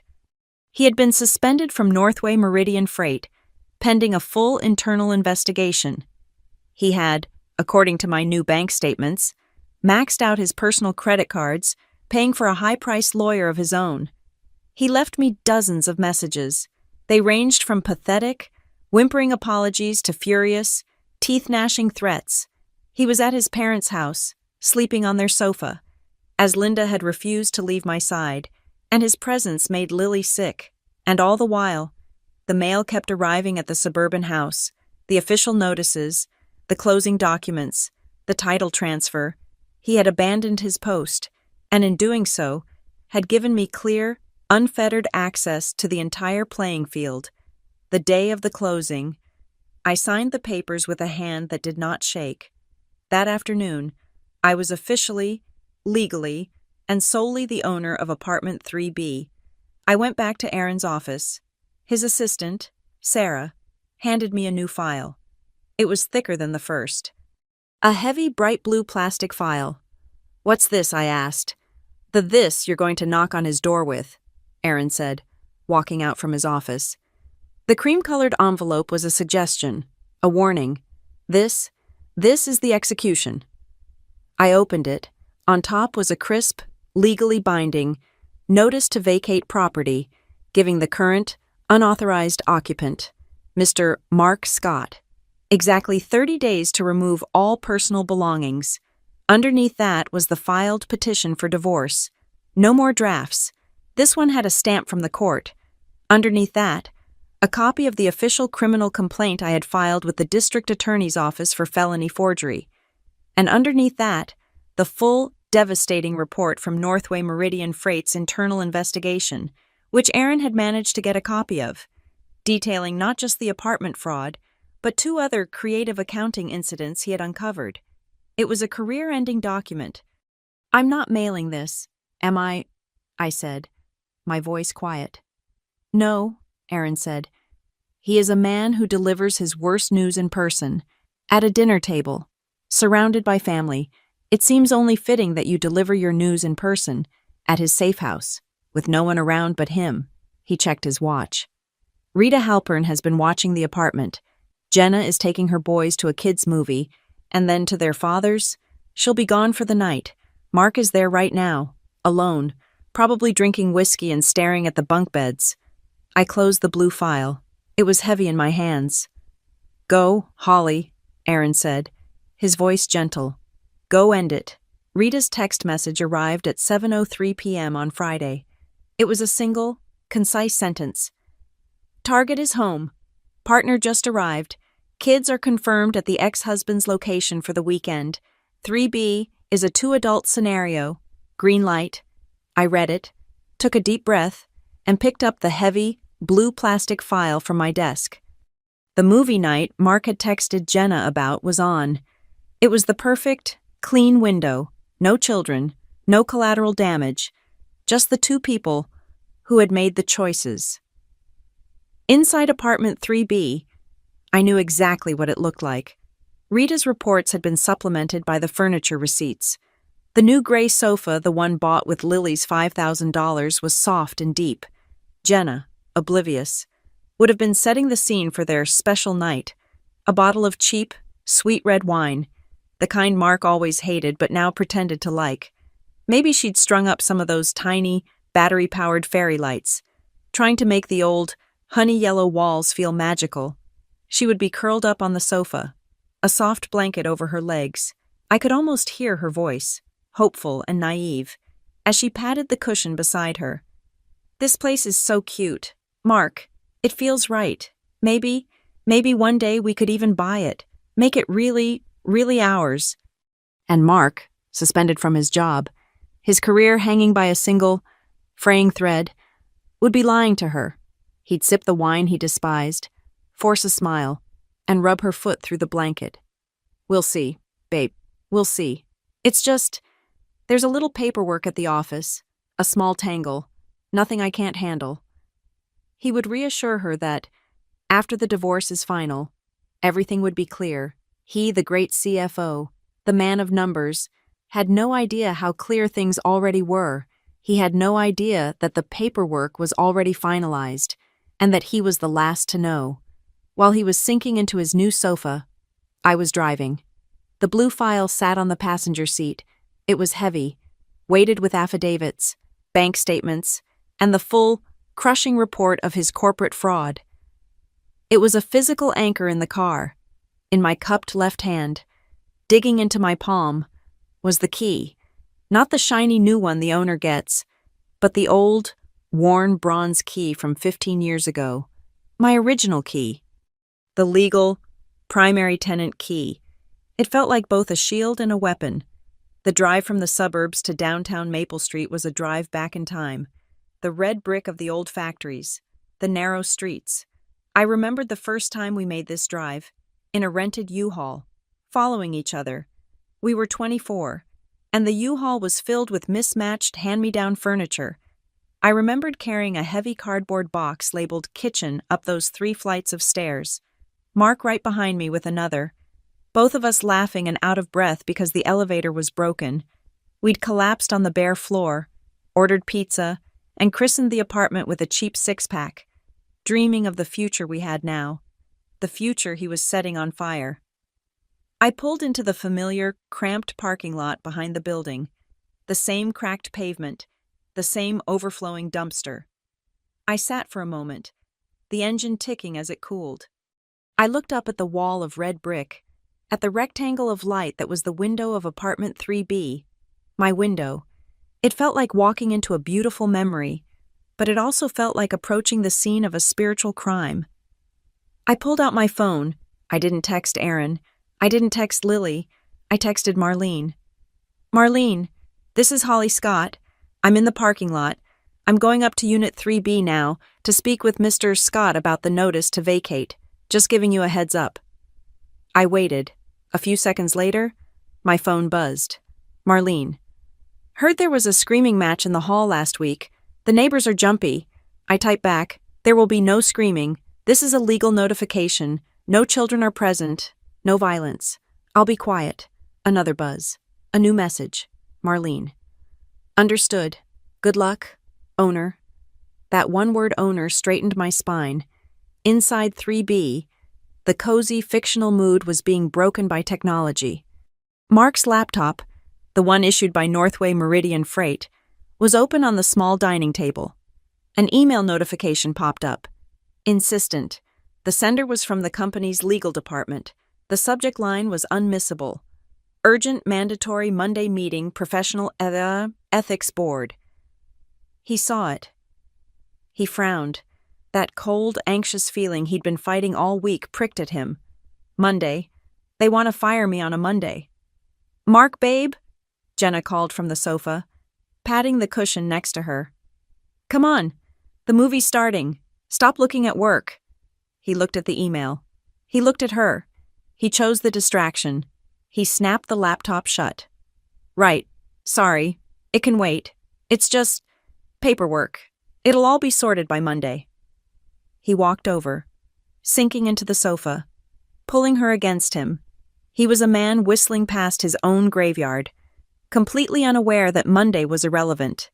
His entire life was about to be sorted. Right now, on a Friday, I walked into the lobby. The smell of bleach and old cigarettes hit me like a time machine. I ignored the rattling elevator cage and headed for the stairs. My hand found the wooden banister, the same one I'd gripped 15 years ago. The wood was worn smooth, the varnish chipped. I felt, in that moment, that I was putting my hand on all the years of my marriage, all the silent sacrifices, all the compromises, all the invisible work I had done to keep this family, this man, afloat. I paused on the second-floor landing. I asked myself, one last time, if I turned around now, would I regret it? Would it be easier to let the lawyers handle it? To just walk away? I tightened my grip on the heavy blue file. No, he didn't give me that courtesy. He didn't use a lawyer to announce my replacement. He used our family dinner table. This was not just a legal action. It was a personal one. The answer was no. I would not regret this. I reached the third floor. The hallway was quiet, the beige walls dim. As I approached 3B, I heard it. The faint, tinny sound of a television, a romantic comedy, judging by the chipper music and upbeat dialogue. Then, a high musical sound, Jenna's laugh. It was genuine and light. She had no idea. No children's voices, no sounds of play, just the two of them, cocooned in the lies Mark had built, funded by the money I had earned, in the apartment I now owned. I stood in front of the door 3B, our first home. I saw the cheap, worn welcome mat by the door. My welcome mat, the one I had bought at a discount store, the one he had never bothered to throw away. Next to it, a pair of bright red, stiletto-heeled boots, kicked off carelessly. Draped over the back of a chair I could see through the peephole's reflection was his dark wool coat, the one I had bought him for Christmas 2 years ago. He had brought her here, to our home. I took a deep, steadying breath, the air tasting of old pizza and cheap laundry detergent from the neighboring units. I shifted the blue file to my left hand. I raised my right hand. I knocked 3 times. Not a frantic pound, not a timid tap, just three, clear, distinct, polite knocks, the kind you give when you know you have every right to be there. The door swung open. Mark stood there, his face half in shadow, a lazy, alcohol-softened smile already on his lips. He was expecting pizza, or maybe just a delivery. The smile was not for me. When his eyes focused and he saw me, Holly, his wife, standing on the threshold of his new life, the smile didn't just fade, it was wiped clean, violently, as if by a solvent.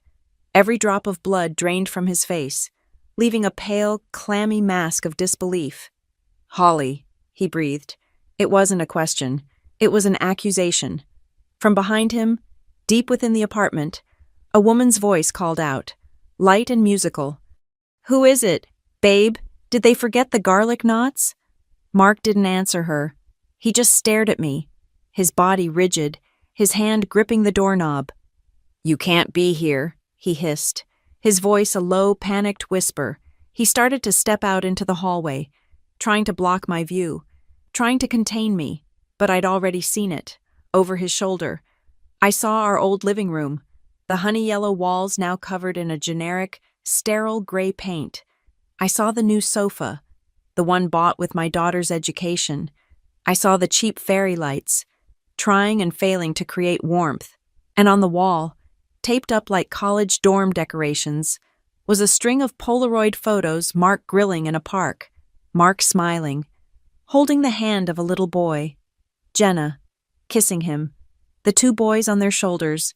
They had pasted their new counterfeit memories all over the hardwood floors I had once polished on my hands and knees.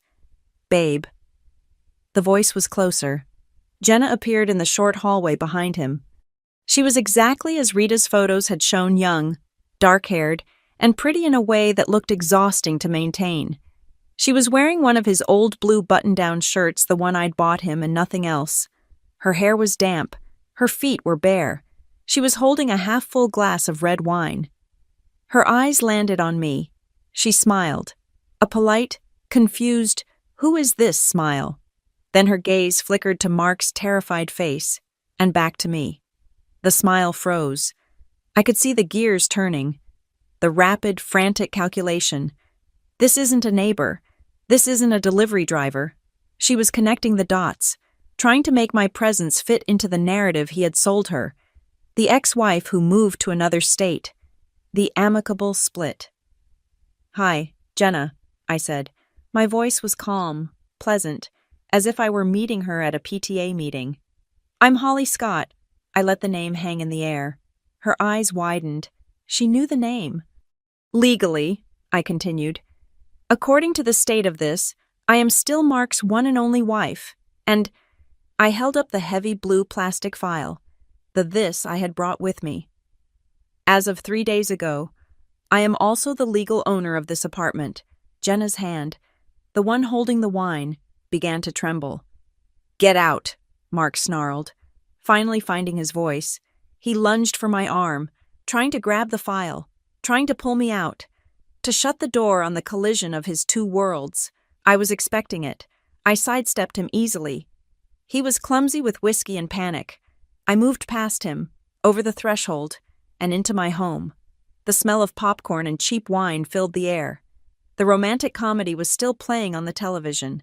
A burst of canned laughter filling the tense silence.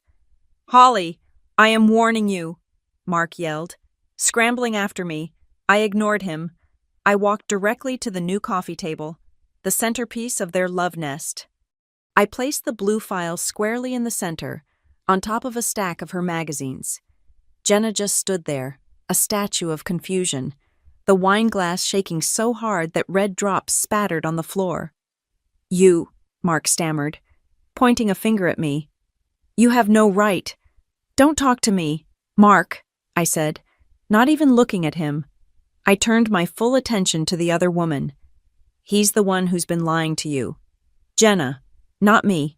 I tapped the blue file.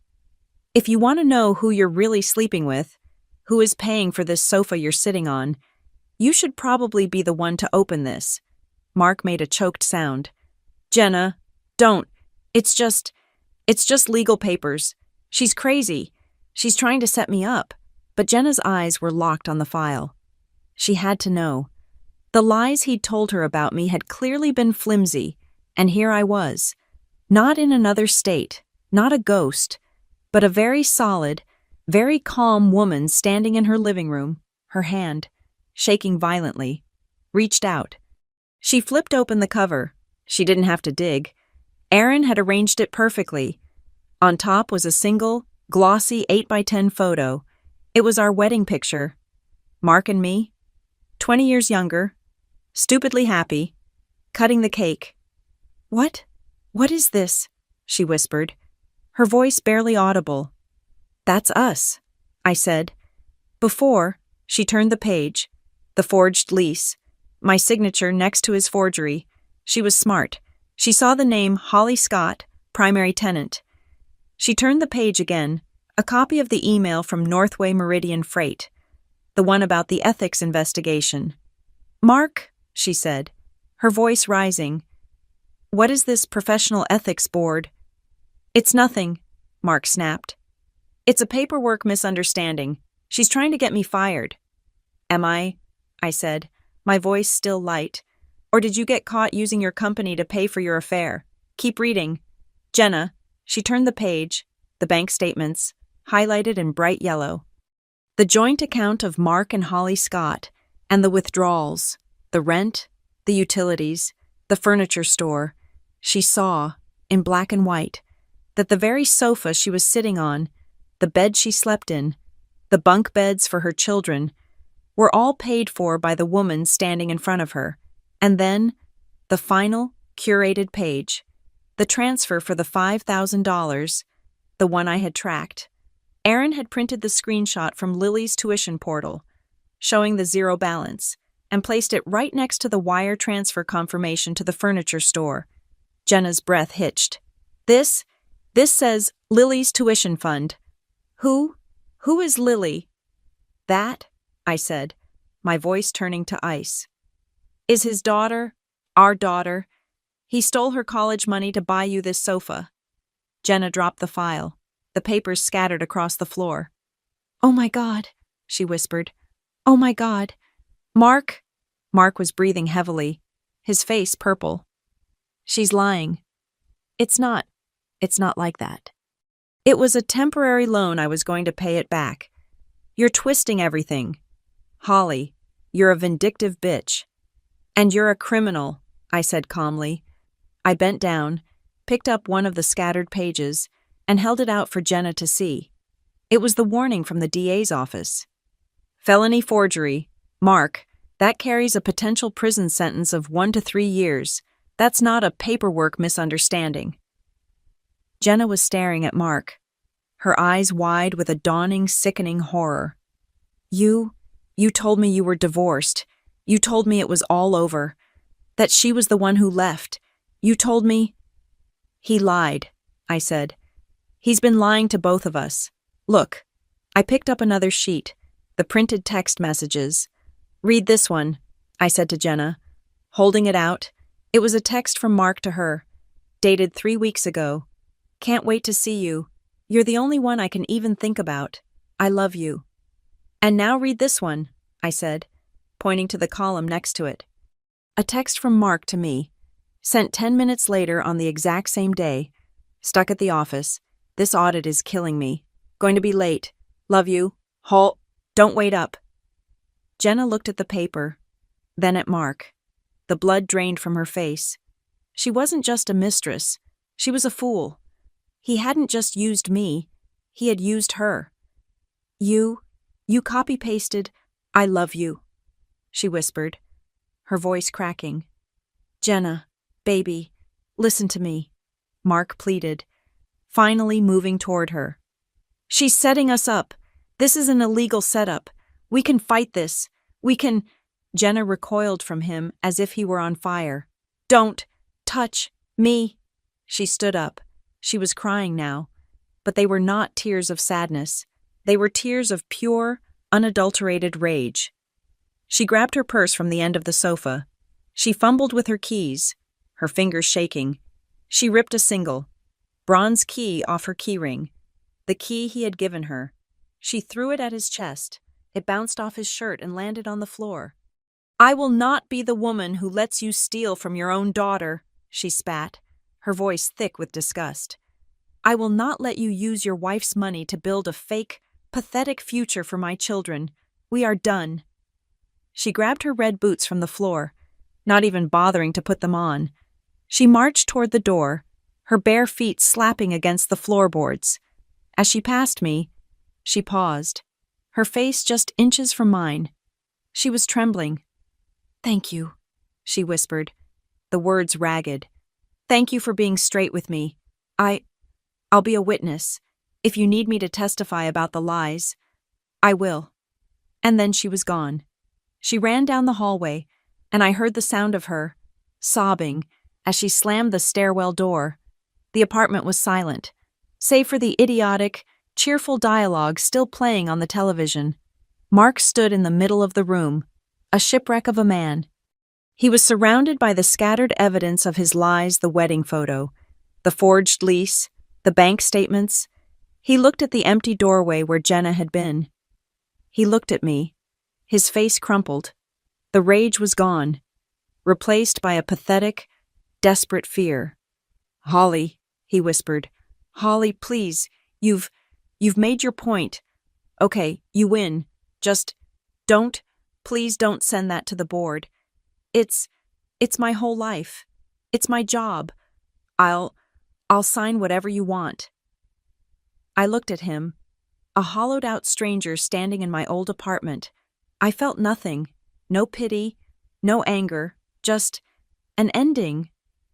I walked over to the coffee table and picked up the single page that had landed on top. It was the preliminary settlement agreement Aaron had drafted, the one that gave me the house, the majority of his retirement fund, and full custody of Lily's college fund, in exchange for my silence on the criminal charges. I pulled a pen from my purse. I didn't say a word. I just pointed the pen at the empty line at the bottom, the one labeled Mark Scott. I dropped the pen on top of the agreement. Then, I turned around, walked out of my apartment, and closed the door, leaving him alone with the pen, the paperwork, and the ruins of the life he thought he was so cleverly building. The first preliminary hearing wasn't in a grand, wood-paneled courtroom from a movie. It was in a sterile, fluorescent-lit room in the Cedarfield Family Court Building, a place that smelled of stale coffee and low-grade despair. It had been 3 weeks since the night at apartment 3B. Mark was already there when we arrived, sitting beside a slick, over-tanned lawyer who looked like he'd been scraped from the bottom of a billboard. Mark looked terrible. He was unshaven. His eyes were bloodshot, and the expensive suit he wore hung on him, as if he'd lost 20 pounds in 3 weeks. His suspension from Northway, pending the full ethics investigation, was clearly not agreeing with him. I walked in with Aaron McKay. I wore a simple, dark blue sheath dress, the kind of thing I'd wear to a major client presentation. I was calm, I was prepared, and I was not the one on trial. In the small gallery behind us, 2 rows of seats, sat the fallout. Lily was there, her face set and serious. She wasn't there to watch me get revenge. As she'd told me that morning, she was there to see Mom not be afraid anymore. Beside her sat Ed and Linda, Mark's parents. They sat stiffly, their faces etched with a profound, exhausted grief. They did not look at their son. "All rise," a bailiff mumbled. The hearing was a predictable mess on Mark's part. His lawyer, Mr. Vane, went on the offensive, painting me as a vindictive, unstable, and impulsive woman. "Your Honor," Vane said, his voice oozing synthetic sincerity, "we contend that Mrs. Scott, in an emotional fit, is attempting to financially and professionally ruin my client. She has made baseless, harassing claims to his employer. She has, by her own admission, taken possession of his current residence in a hostile—" "Objection," Aaron said, his voice a quiet, polite interruption. "His current residence is counsel referring to apartment 3B on Maple Street." "That is correct," Vane said, puffing his chest. "My client's apartment, which Mrs. Scott has illegally purchased out from under him in a clear act of financial. Your Honor, Aaron said, standing and handing a thin file to the clerk. This is a copy of the original lease for apartment 3B, dated 15 years prior, listing my client, Holly Scott, as the sole primary tenant. This is a copy of our state's prenuptial agreement, clearly defining a protected inheritance my client received from her late mother. And this is the bill of sale, showing that my client legally purchased the unit, as was her first right as tenant of record, using her own separate, non-marital funds. Mr. Scott was, legally speaking, a squatter. The judge, a no-nonsense woman in her 60s, peered at the documents over her glasses. Thank you. Mr. McKay? Noted. Vane, seeing his hostile takeover argument evaporate, quickly pivoted. Regardless, Your Honor, the dissolution of this marriage is complex. Mr. Scott is seeking a fair and equitable. Mr. McKay, the judge said, does your client have a response to the petition? We do, Your Honor, Aaron said. And in the matter of Mr. Scott's credibility regarding his financial and personal declarations, I would like to call a brief witness, Ms. Jenna Morales. Mark's head, which had been buried in his hands, snapped up. He looked at Aaron, then at the door at the back of the courtroom, his face a mask of pure, unadulterated terror. The door opened. Jenna walked in. She was not wearing a borrowed shirt. She was dressed in professional slacks and a modest blouse, her hair pulled back. She looked older, tired, but determined. She walked to the stand, her gaze fixed forward, refusing to look at Mark. Aaron's questions were few and surgically precise. Ms. Morales, could you please state the nature of your relationship with Mr. Scott? We were in a relationship for approximately 4 months, Jenna said, her voice clear, though her hands were shaking. And during this time, what did Mr. Scott tell you about his marital status? Jenna took a deep breath. He told me he was divorced. He said it had been finalized for over 6 months. He said his ex-wife. He said she was the one who had an affair, and that she had moved to another state to be with the other man. A small, collective gasp from Ed and Linda. And what did he tell you about apartment 3B? He told me it was his, she said, her voice gaining strength. That he had rented it with his own money, a place for him and my boys, a fresh start. Ms. Morales, Aaron said, his voice gentle. Did you, at any point, conspire with my client, Holly Scott, to, as Mr. Vane put it, set up Mr. Scott? Jenna turned, her gaze locking with the judge's. Your Honor, I have never spoken to Mrs. Scott before or since that one night, the moment she showed me, the moment I realized that Mr. Scott had stolen his own daughter's college tuition money to buy furniture for my children. I left. I am a single mother. I am protecting my sons. I will not have them associated with a man who is a thief, a liar, and a fraud. Thank you, Ms. Morales, Aaron said. No further questions. Mark's lawyer looked stunned, waving a hand dismissively. No questions, Your Honor. This is irrelevant emotional testimony. It seems highly relevant to me, counsel, the judge said, her pen flying. It speaks directly to a pattern of deceit and financial misconduct. She looked at Aaron. Anything else? Just one more item, Your Honor, Aaron said, producing a letter. This was sent to my office by the General Counsel of Northway Meridian Freight. It's a summary of their internal ethics investigation regarding Mr. Scott's creative accounting. It seems the apartment was not his only breach. They have found significant deliberate irregularities in his expense reports dating back 2 years and are pursuing all available legal options. We submit this to the court as further evidence of Mr. Scott's character and his unfitness to manage any shared assets. Mark made a low, strangled sound, like a dying animal. His own lawyer looked at the letter and visibly shrank. The judge read the summary. Her expression was grim. Thank you, Mr. McKay. The rest was a formality. The judge's temporary ruling was swift and brutal. The suburban home was granted to me for my exclusive use and possession. Lily's full tuition fund was to be immediately repaid by Mark from his personal retirement funds. The apartment at 3B was affirmed as my sole and separate property. All marital debt which I had just proven he had created to fund his affair was assigned to him, and by due to the clear evidence of forgery and financial malfeasance, a temporary injunction was placed on his remaining personal assets. The hearing was over. He was ruined. As we filed out into the drab hallway, a hand gripped my arm. "Holly!" It was Mark. His lawyer was already halfway down the hall, briefcase snapping shut, abandoning his toxic client. Mark's face was a mess of tears and snot, his voice a pathetic, begging whisper.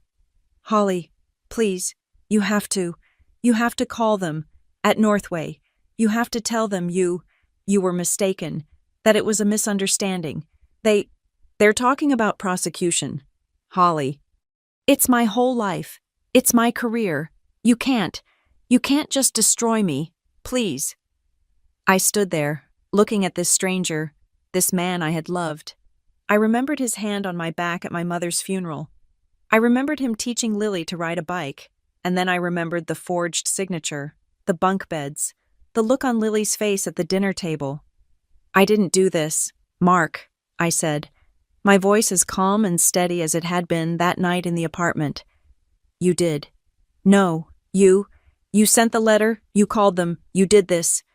He half sobbed, his voice rising.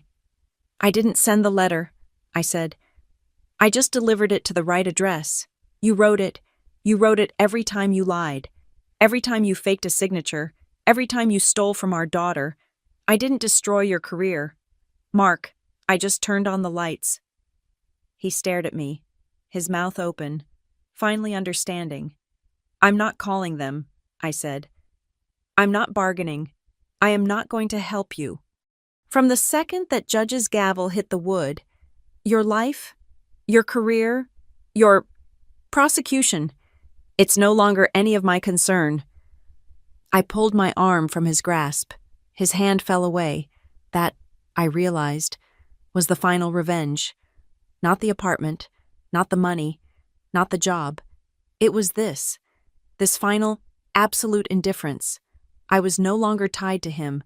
He had no more strings to pull, no more buttons to push. He could not use my pity, my anger, or my love to pull me down with him. He was, finally, completely, on his own. I walked away, joining Lily and Aaron, and I did not look back. I went back to apartment 3B one last time. A week later, the notice to vacate had expired.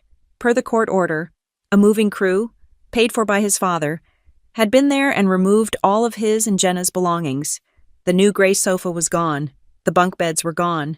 The Polaroids had been peeled from the walls, leaving behind small white squares of adhesive. The apartment was empty. It was just as it had been when we first moved in, only now it was mine. I walked to the single small window. The late afternoon sun was streaming in, illuminating the dust motes. It also illuminated the floor. There, in the corner, were the old, deep scratches in the hardwood, marks left by the metal frame of our very first cheap bed, the mattress on the floor. He had bought a new sofa, but he'd never bothered to fix the floor. He'd just covered the history up. I took the heavy blue plastic file, the one I had carried that night, and placed it on the kitchen counter. It was just paper now. Its power was gone. I opened the window, and the smell of the city, of traffic and pizza and possibility, filled the room, chasing out the last of the stale, sad ghosts. I walked out and closed the door. I locked it. I walked down the 3 flights of stairs, my hand on the smooth, worn banister. And when I stepped out onto the sidewalk, into the bright, cold afternoon, my hands were, for the first time in 20 years, completely and totally empty. Thank you so much for listening to this story. I'd love to know where you're listening from, so please drop a comment below, connect, and share your thoughts. If you enjoyed this, please subscribe to Zoe Revenge Stories, like this video, And give it some extra support by hitting that hype button so this story can be heard by more people.